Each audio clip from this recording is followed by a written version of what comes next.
Hi guys, today we'll be pitting the Ryzen 5 1600X against the Intel i5-7500K. Both are hugely popular gaming CPUs at the moment, and we'll jump straight in with our DirectX 12 benchmarks. First up is Ashes of the Singularity, which has recently received a patch to improve its performance on the Ryzen platform. We're running Ashes on the Extreme preset using the CPU intensive benchmark, and the scores are pretty much level the entire run through. That being said, the Ryzen CPU usage is considerably lower, and the end result was a very narrow win for the i5. With further optimization to the game engine, I have no doubt the result would swing in AMD's favor. Next up is Rise of the Tomb Raider, and we see the previous trend continuing, with the Ryzen 1600X boasting a slightly lower score and yet far lower CPU usage. This trend continued through most of our DirectX 12 benchmarks, with the i5 narrowly beating the Ryzen in Deus Ex: Mankind Divided, Tom Clancy's The Division, and Hitman. It would have been a clean sweep if not for the 3D Mark Time Spy test, where Ryzen 5 won by an equally small margin. If we average out all of our DirectX 12 tests, the i5-7500K performs roughly 3% better, surprising as it's clear that AMD have the more powerful processor.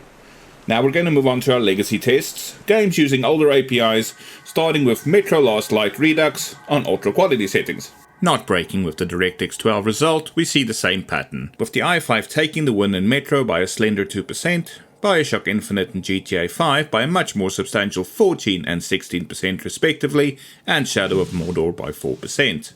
Once again, our synthetic benchmark, Fire & Strike Extreme, favoured the AMD processor, but the biggest surprise was in FarCry Primal, where the Ryzen 1600X had its first substantial win to the tune of 10%. We have now done a total of 12 gaming benchmarks. With both the DirectX 12 and legacy scores averaged, it's a very close call, but the win does go to the i5 as a gaming processor. But even that is subject to change. As developers learn to use Ryzen more effectively, expect to see the scores improve, and since the margin is so small to begin with, it's very easy to believe that Ryzen will be superior even in gaming in the future. Unless you exclusively use your PC as a glorified console, there is a whole other facet to consider. The majority use our systems for work as well as play, and that is where the Ryzen absolutely shines. To prove my point, I'm including 3 other benchmarks: Cinebench for 3D rendering, Handbrake for video encoding, and Monte Carlo for financial calculations. This gives you a wide spectrum of different applications you'd usually use your computer for, and will give us a better overall picture of what the processor is capable of.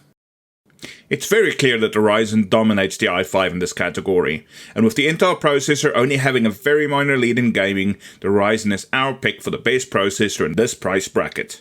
It offers similar gaming performance to the i5, but rendering and heavy workload performance which rivals a high-end i7.